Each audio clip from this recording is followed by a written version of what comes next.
Doctor Gandavarapu Vidyadhari, Telangana గిరిజన గురుకుల పాఠశాల, కళాశాల బాలికలు, మనూర్, కరస్గుత్తి, సంగారెడ్డి జిల్లా. పాల్కురికి సోమనాథుడు అనే పాఠ్యాంశం యొక్క రచయిత శ్రీ గడియారం రామకృష్ణ శర్మ గారి గూర్చి, వారి యొక్క జీవిత విశేషాలను గూర్చి మొదటి భాగంలో తెలుసుకున్న ఈ రెండవ భాగంలో పాల్కురికి సోమనాథుని యొక్క జీవిత విశేషాలను గూర్చి తెలుసుకుందాం. మొదటి చిత్రంలోని వారు పాల్కురికి సోమనాథుడు అనే పాఠ్యాంశమును రచించి శ్రీ గడియారం రామకృష్ణ శర్మ గారు. రెండవ చిత్రంలోని వారు 1160-1240 మధ్యకాలంలో జీవించిన పాల్కురికి సోమనాథుని యొక్క చిత్రం. వీరి గురించి మనము తెలుసుకుందాం. పాల్కురికి సోమనాథుడు అనే పాఠ్యాంశం యొక్క సందర్భమును గూర్చి తెలుసుకుందాం. పాల్కురికి సోమనాథుడు అను పాఠ్యభాగము గడియారం రామకృష్ణ శర్మచే రచింపబడిన యువభారతి సాహితీ సంస్థ ప్రచురించిన చైతన్య లహరి వ్యాస సంపుటి నుండి గ్రహించబడింది. శైవ కవిగా ప్రసిద్ధుడైన పాల్కురికి సోమనాథుని విశిష్టతను విద్యార్థులకు పరిచయం చేసే సందర్భంలోనిది ఈ పాఠం.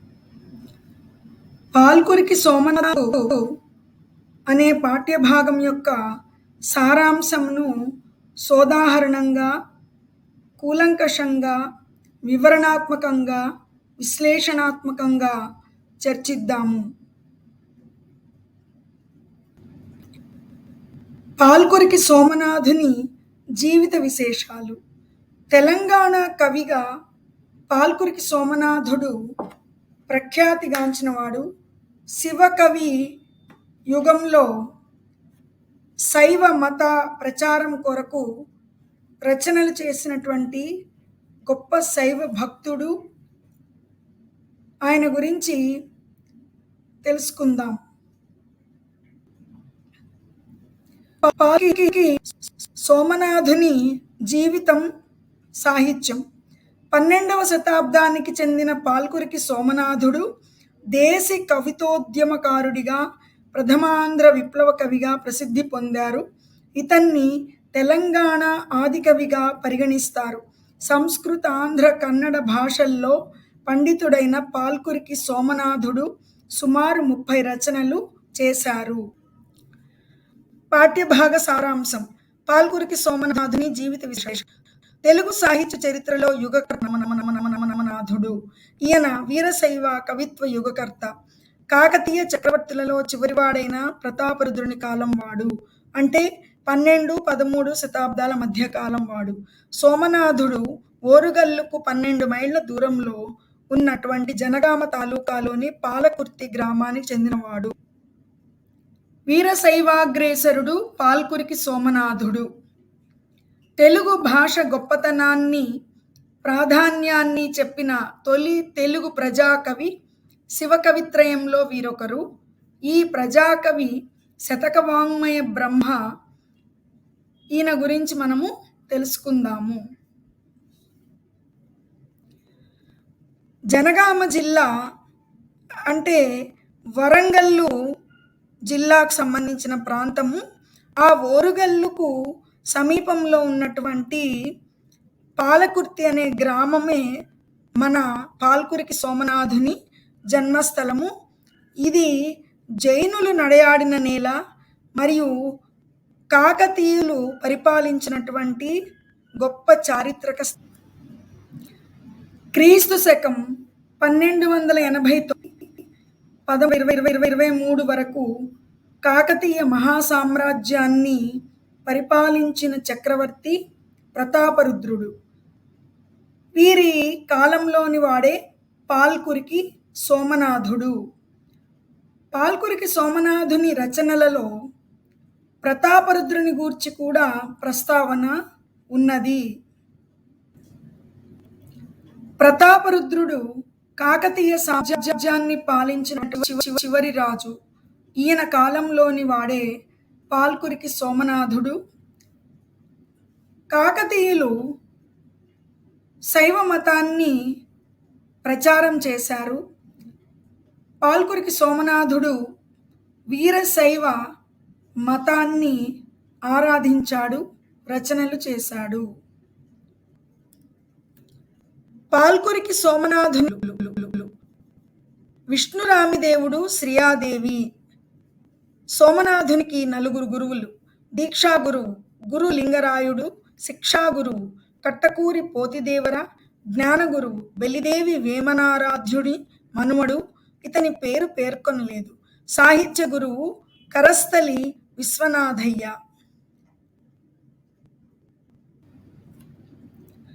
పాల్కురికి సోమనాథుని వ్యక్తిత్వం, భాషా సాహిత్యాలు. పాల్కురికి సోమనాథుని యొక్క వ్యక్తిత్వానికి, వీరి రచనలకు అవినాభావ సంబంధం ఉన్నది. దాని గురించి పరిశీలిద్దాం. సోమనాథుడు లోకానికి మూల పురుషుడు. వీరశైవ వాంగ్మయమంతా పాల్కురికి రచనలపైనే ఆధారపడింది. వీరశైవాన్ని ఉద్ధరించిన వాడు బసవేశ్వరుడు. ప్రచారం చేసిన వాడు పండితారాధ్యుడు. పండిత పామర జనరంజకంగా శైవమత గ్రంథాలను రచించిన వాడు పాల్కురికి. ఇతని తరువాత వీరశైవులు పాల్కురికిని భృంగీశ్వరుని అవతారముగా భావించారు. కర్ణాటక, ఆంధ్ర ప్రాంతాలను స్థాపించి భారతీయులలో ఏకతను ప్రతిపాదించి ప్రేమ సూత్రంతో బంధించిన జగజ్యోతి బసవేశ్వరుడు. బసవేశ్వరుని యొక్క సిద్ధాంతాలను అనుసరించిన వాడు పాల్కురికి సోమనాథుడు. పాల్కురికి సోమనాథుడు 1160-1240 మధ్య కాలంలో వాడు. శివకవి యుగానికి చెందిన ఈ తెలుగు కవి శివకవిత్రయం అనబడే 3 ముఖ్య బ్రాహ్మణ కవులలో ఒకడు. తక్కిన 2 మల్లికార్జున పండితారాధ్యుడు, నన్నెచోడుడు. వీరి 3 కలిపి శివకవిత్రయం అని పేర్కొన్నారు. పాల్కురికి సోమనాథుని కవితా విశేషాలు. తెలుగు నుడిని, తెలుగు ఛందస్సును, తెలుగు శబ్దజాలాన్ని కలిగి ఉండడం మాత్రమే కాదు, అందులో సామాన్యుడు వస్తువుగా ఉన్నప్పుడే అది దేశి కవిత లేదా జాను కవిత, జాను తెనుగు అవుతుందన్నాడు. సామాన్యుల్లో అసామాన్యులైన శివభక్తుల జీవితాలను భక్తి సూత్రాలతో బంధించి చిత్రించే ప్రయత్నం చేశాడు. గుడ్డెద్దు చేలో పడినట్లుగా కాక ఆంధ్ర వాంగ్మయాన్ని భాష, భావం, రూపాలలో కొత్తదనాన్ని తీసుకుని వచ్చినాడు పాల్కురికి. వీరశైవ వాంగ్మయంలో శృతి, స్మృతి, పురాణ, ఇతిహాస, కావ్య స్తుత్యాదులను తీసుకువచ్చాడు సోమనాథుడు. పాల్కురికి సోమనాథుని యొక్క రచనలు, సాహిత్యాన్ని గురించి తెలుసుకుందాం. అనుభవ సారము, రుద్రభాష్యము, బసవ పురాణము, పండితారాధ్య చరిత్ర, వృషాధిప శతకము, బసవరగడ, బసవోదాహరణాలను రచించాడు. దేశీయ చందమగు ద్విపదలో జాను తెనుగు భాషలో రచన చేశాడు. బసవ పురాణము, పండితారాధ్య చరిత్ర ఈ 2 కూడా ద్విపద ఛందస్సులో రచించబడినవి. పాల్కురికి సోమన సాహిత్యంపై వీరశైవ మత ప్రభావము ఏ విధంగా ఉన్నది, అలాగే జాను తెలుగులో ఈ కవి చేసినటువంటి రచనల గూర్చిన విశేషాలను తెలుసుకుందాం. సోమన సాహిత్యంపై వీరశైవ మత జాను తెలుగు గురించి తెలుసుకుందాం. సోమనాథుని సాహిత్య సృష్టికి ప్రధాన కారణం మతం. ఈతనిపై వీరశైవ మత ప్రభావం, కన్నడ సాహిత్య ప్రభావాలు ఉన్నాయి.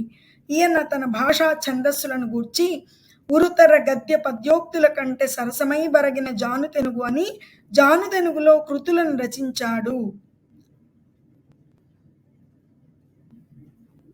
జాను తెనుగు అంటే లోక వ్యవహారంలోని సర్వజన సుబోధకమైన తెలుగు భాష అని అర్థం. సామాన్య ప్రజలు మాట్లాడుకునే గ్రామీణ భాషను కూడా తన కవిత్వంలో ఉపయోగించాలని కంకణం కట్టుకున్న తొలి తెలుగు కవి పాల్కురికి సోమనాథుడు. పాల్కురికి సోమనాథుని రచనలలో ఉన్న ఛందస్సును గూర్చి తెలుసుకుందాం. సోమనాథుని రచనలు, ఛందస్సు. సోమనాథుడు అనుసరించిన ఛందస్సు కూడా కొత్తది. వృత్తపద్యాలు కొన్ని వ్రాసిన జాతులు ఉపజాతులలోనే రచనను సాగించాడు. ఈయన వ్రాసిన ఛందస్సు ప్రధానంగా ద్విపద. ఇక సోమనాథుని వర్ణనలు ప్రకృతికి దగ్గరగా ఉంటాయి, భావోక్తితో కూడి ఉంటాయి. ఇక సోమనాథుని వర్ణనలు ప్రకృతికి దగ్గరగా ఉంటాయి, భావోక్తితో కూడి ఉంటాయి. వేకువ జామున కోడి కూతను ఎంత చక్కగా వర్ణించాడో చూడండి. తొలి కోడి కనువిచ్చి నిలిచి మై వెంచి జలజల రెక్కలు సడలించి నీల్గి అన్న ద్విపద పద్యంలో సహజత్వం కూర్చబడింది. పాల్కురికి సోమనాథుని రచనలు వివిధ ప్రక్రియలలో రాయబడ్డాయి.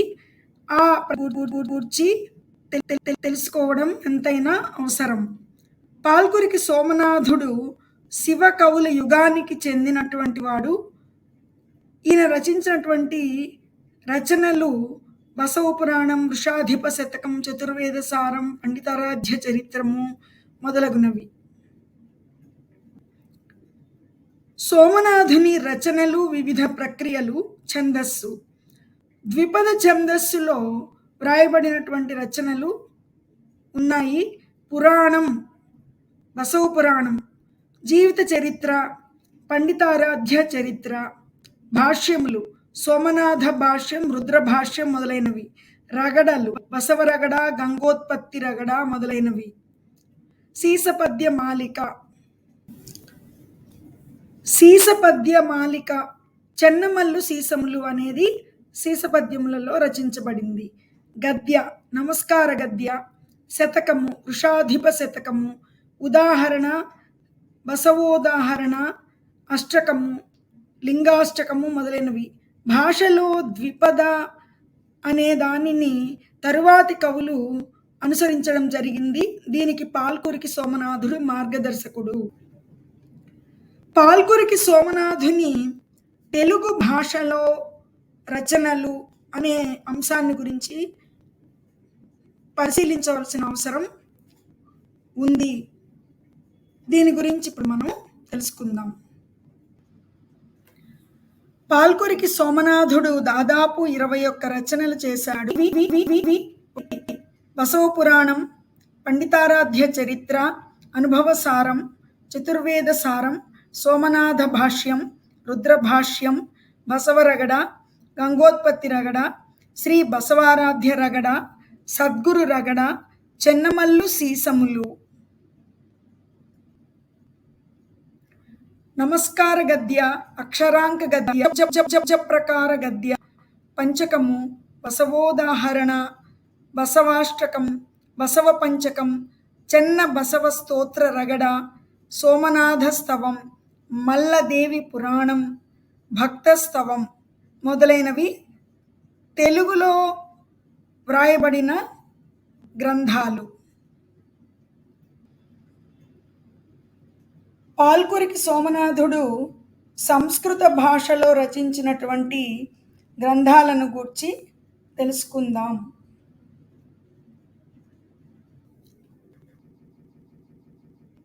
సోమన సంస్కృత. ఒకటి సోమనాథ భాష్యం, 2 రుద్ర భాష్యం, 3 సంస్కృత బసవోదాహరణ, 4 వృషభాష్టకం, 5 త్రివిధ లింగాష్టకం, 6 పండితారాధ్య ఉదాహరణం, పండితారాధ్యోదాహరణం. ఇవి సంస్కృతంలో రచించబడిన రచనలు, గ్రంథాలు. పాల్కురికి సోమనాథుడు సంస్కృతంలోనే కన్నడ భాషలో కూడా రచనలు చేశారు. కన్నడ భాషా రచనలను గూర్చి తెలుసుకుందాం.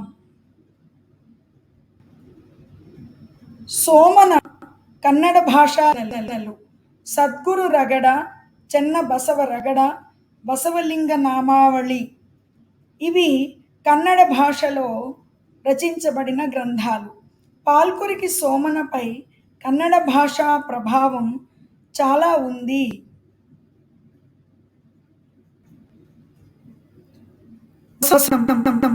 ప్రథమాంధ్ర ద్విపద గ్రంథం 7 ఆసాసాలు గల ఈ గ్రంథమునందు శివ సంబంధమైన అనేక కథలు ఉన్నాయి. గూడా వెంకట సుబ్రహ్మణ్యం సంక్షిప్తపరచి పరిష్కరించాడు. బెజ్జమహాదేవి కథ, గొడగూచి కథ మొదలైనవి అనేకము శివభక్తుల కథలు ఇందులో ఉన్నాయి.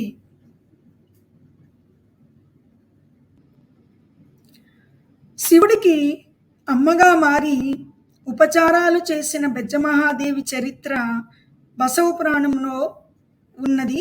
శివుడికి లాలిపోయడం, జోలపాడడం, నిద్రపుచ్చడం, ఆయనకు అన్నం తినిపించడం, ఇలా ఎన్నో ఉపచారాలు చేసి శివైక్యం చెందిన మహాభక్తురాలు బెజ్జమహాదేవి. పాల్కురికి సోమనాథుడు పురాణంనందు రచించిన కథలలో గొడగూచి కథ కూడా ఒకటి. నిర్మలమైన భక్తితో శివైక్యం చెందిన చిన్నారి భక్తురాలి అద్భుత కథ. పరమేశ్వరుణ్ణి తండ్రిగా భావించి ఆమె భక్తితో స్వామికి సపర్యలు చేసి శివైక్యం చెందింది. పాల్కురికి సోమనాథుడు పురాణమును ద్విపదలో రాశాడు. అలాగే పండితారాధ్య చరిత్రను కూడా ద్విపద ఛందస్సులోనే రాయడం జరిగింది. శ్రీ మల్లికార్జున పండితారాధ్యుని యొక్క జీవిత విశేషాలను గూర్చి ఆ గ్రంథంలో పొందుపరచడం జరిగింది. పండితారాధ్య చరిత్ర తెలుగు జాతి తొలి సోమనాథుని చివరి కృతి. ఇందులో 11,910 ద్విపదలున్నాయి. దీన్నే శ్రీనాథుడు చంపూ కావ్యంగా రచించాడు, కానీ లభ్యం కాలేదు. గురు రాజకవి ఈ గ్రంథాన్ని సంస్కృతం చేశాడు. పండితారాధ్య చరిత్ర విశిష్టత. మల్లికార్జున పండితారాధ్యుల వారు పండిత త్రయమని తెలుగునాట ఆరాధ్యులు శైవులు కొలుచుకునే వారిలో ఒకరు. చందవోలు బాపట్ల సమీపం ప్రాంతం వారు. దక్షారామంలో జన్మించారు. కర్ణాటకలో మత సాంఘిక విప్లవం సాధించిన బసవేశ్వరుడికి సమకాలికులు.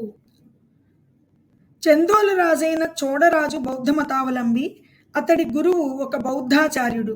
ఈ బౌద్ధ గురువు ప్రేరణతో రాజు పండితారాధ్య వారిని తన కొలువు కూటానికి ఆహ్వానించి శివుడే పరమదైవము అని నిరూపించవలసిందిగా వాదన ఆ సభలో ఏర్పాటు చేశాడు.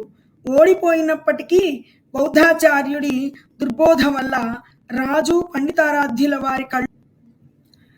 చందోలు రాజైనటువంటి ఈ చోడరాజు ఆ వాదనలో ఓడిపోయినప్పటికీ బౌద్ధాచార్యుడి దుర్బోధ వల్ల రాజు పండితారాధ్యుల వారి కళ్ళు పెకలింపజేస్తాడు. అప్పుడు పండితారాధ్యుల వారు పరమశివుడి మహిమను ప్రతిష్ఠిస్తూ అమరావతిలో అమరేశ్వరుణ్ణి ప్రార్థించి కళ్ళు మళ్ళీ పొందుతాడు. ఈ విధంగా పండితారాధ్యుల వారు పండితారాధ్యుల వారు పరమశివుడి మహిమను ప్రతిష్ఠిస్తూ అమరావతిలో అమరేశ్వరుణ్ణి ప్రార్థించి కళ్ళు మళ్ళీ పొందుతాడు. ఈ విధంగా పండితుల వారు వాదశక్తి, శివభక్తుల మహిమ వివరించే సంపుటి ఇది. 2 ప్రకరణాలు ప్రత్యేకంగా కూర్చిన సంపుటి ద్విపద ఛందస్సులో రాయబడింది. వృషాధిప శతకం తొలి తెలుగు శతకముగా ప్రసిద్ధిగాంచిన శివస్థుతి కలిగిన శైవ సాంప్రదాయక గ్రంథం. దీని యందు పాల్కురికి సోమనాథుడు బసవా బసవా బసవా వృషాధిప అనే మకుటంతో కూడిన పద్యములను రచించను. ఇది వృత్త పద్యములతో కూడిన రచన. దేవ పరీతుహీచి గురుదేవ మనుతరీతుహీచ గోసావితరీతుహీచి తుమదాచ ప్రసాదయమీ కృపాకరా హే వరదాయటంచు నుతించెద నిన్ను నార్యభాష దేవా వినుతార్యలీల బసవా బసవా బసవా వృషాధిపా.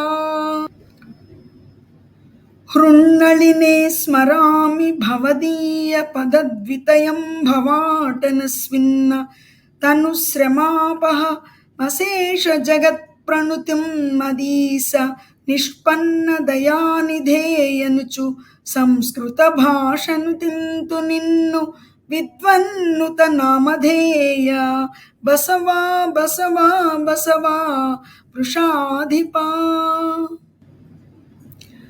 పరమనియన్నగతానయనాథనాథనే పెరియనిపి నివుందనవి పేరుడయాననే పేరు చెప్పనే తరి మురియాయనేయనుచు ద్రావిడ భాషను తింతు మన్మనోవర కరుణా విధేయ బసవా బసవా బసవా వృషాధిపా.